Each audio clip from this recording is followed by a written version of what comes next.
विकास, परिपक्वता और देखो इनके बारे में हम डिस्कस आज करने वाले हैं कि परिपक्वता और सीखना लर्निंग में क्या संबंध है, अभी आने वाला है आगे। ठीक है, इसको पहले दो परिपक्वता और क्या है सीखना, इसको समझेंगे। देखो ग्रोथ है, ये क्या है डेवलपमेंट। मतलब हम कह सकते हैं कि डेवलपमेंट बड़ा हिस्सा है, ये व्यापक है। डेवलपमेंट क्या है, ये व्यापक है। ये क्या है, ये संकुचन है। ये क्या है, संकुचित है। ये क्या है, संकुचित है, नैरो है। यह ग्रोथ छोटा भाग है। क्यों? इनका संबंध सिर्फ और सिर्फ किनसे है, शरीर से है। ये व्यापक है, इनका संबंध शरीर के साथ साथ समाज से भी है कि नहीं है, संवेगात्मक इमोशनल भी है, फिर क्या है कॉग्निटिव संज्ञान से भी है। इसलिए विकास को बोला गया व्यापक है। और ये क्या है, संकुचित है, नैरो है। कोई दिक्कत? वृद्धि किनका हिस्सा है, वृद्धि विकास का हिस्सा है। किसका हिस्सा है, विकास का हिस्सा है। यहां तक वृद्धि और विकास में कोई दिक्कत है? कोई दिक्कत किसी को? नेक्स्ट आ जाओ। जिस तरह भी पढ़े थे हम लोगों ने, क्या पढ़ा कि वृद्धि सिर्फ क्या होते हैं, मात्रात्मक। क्या होते हैं, मात्रात्मक। लेकिन ये देखो बोथ बोला दोनों। ये क्या है, दोनों है। दोनों में क्या क्या, दोनों में एक क्या है क्वांटिटेटिव मात्रात्मक, एक क्या है क्वालिटेटिव मतलब गुण। ये बहुत बार पूछा गया है कि विकास है गुणात्मक है मात्रात्मक है, दोनों है। तो विकास क्या है, मात्रात्मक भी है और गुणात्मक भी है। इनका हम एक्यूरेट नाम नहीं बता सकते हैं, सिर्फ आईक्यू को छोड़ के। आईक्यू अपवाद में, आईक्यू किसमें, आईक्यू को दिल अवधि किसमें है, अपवाद में। याद रखना कि गुणात्मक कि हमारा सोशल डेवलपमेंट कितना हुआ बता पाएंगे, इमोशनल डेवलपमेंट कितना हुआ बता पाएंगे, कॉग्निटिव कितना बता पाएंगे, हमको कितना वर्ड मीनिंग याद है, कितना चीज याद बता पाएंगे, नहीं बता पाएंगे। ये क्या है, मूर्त नहीं, ये क्या है अमूर्त है, जिसको हम सही से नहीं बता सकते। बता पाएंगे क्या? तो याद रखना ये क्वांटिटेटिव गुणात्मक, ये क्या है सॉरी ये क्वांटिटेटिव, ये क्या है क्वालिटेटिव। तो याद रखना विकास जो होता है मात्रात्मक भी होता है और गुणात्मक भी होता है, लेकिन वृद्धि सिर्फ और सिर्फ मात्रात्मक। लेकिन ये दोनों है। इस वाले को हम नाम नहीं सकते हैं, वजन कर सकते हैं क्या, एक्यूरेट बता सकते हैं क्या, नहीं बता सकते हैं। देखो विकास एक कर्मिक, ये अलग है प्रश्न।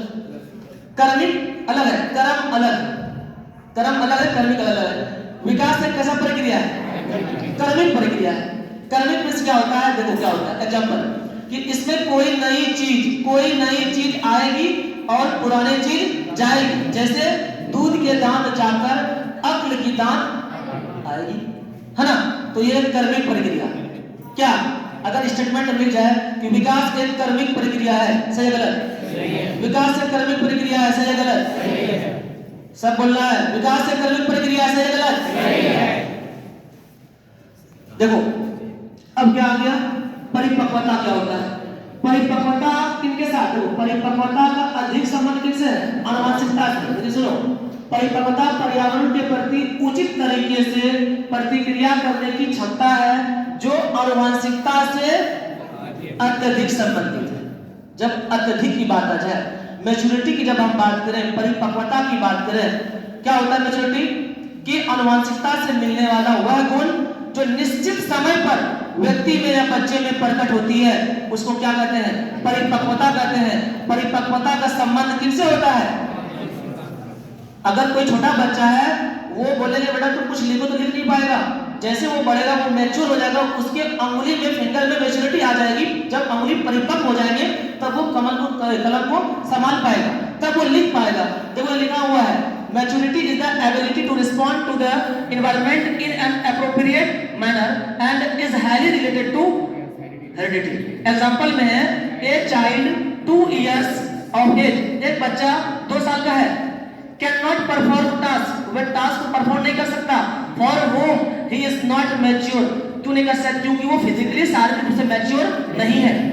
जब तक वो बच्चा शारीरिक रूप से मैच्योर नहीं है, जब उसके फिंगर में मैच्योरिटी नहीं है, जब वो कलम को नहीं संभाल पाएगा तो लिख पाएगा। तो याद रखना इनके लिए भी कुछ लिखने के लिए भी क्या चाहिए, मैच्योरिटी चाहिए। चलने के लिए भी क्या चाहिए, मैच्योरिटी चाहिए। बोलने के लिए भी चाहिए। जब तक हम सही से मैच्योर नहीं हो सकते तब तक काम कर पाएंगे क्या? तो याद रखना सबसे इंपॉर्टेंट क्या है, संबंध दोनों से है, अत्यधिक अत्यधिक किनसे? आनुवंशिकता से। परिपक्वता किनसे मिलता है हमको? आनुवंशिकता। क्या होता है पता है ना?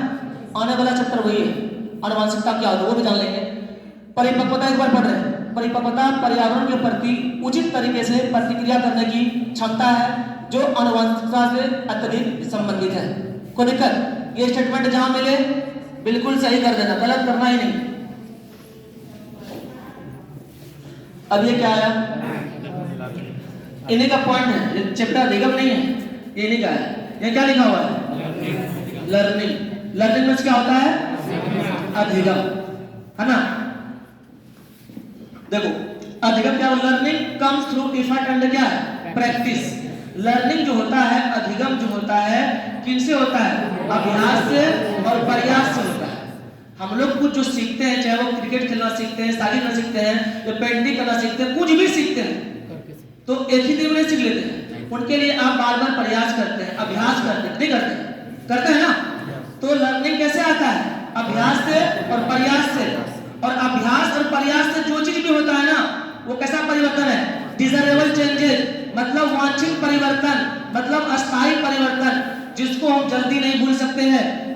जो चीज भी हम अभ्यास से प्रयास से सीखते हैं उसको हम आसानी से भुला नहीं सकते। इसलिए बोला गया practice relatively permanent change in your behaviour. आपके जो व्यवहार में चेंजिंग लाएगा, परमानेंट, हमेशा के लिए, मतलब अस्थायी परिवर्तन, डिजायरेबल चेंजेस, वांछित परिवर्तन। अधिगम से होने वाला हमारे व्यवहार में परिवर्तन कैसा है? वांछित है, अस्थायी परिवर्तन है। कोई दिक्कत? परिवर्तन भी होता है दो तरह का, है ना? व्यवहार में परिवर्तन होता है क्या तरह का? दो तरह का। क्या क्या? बोलो।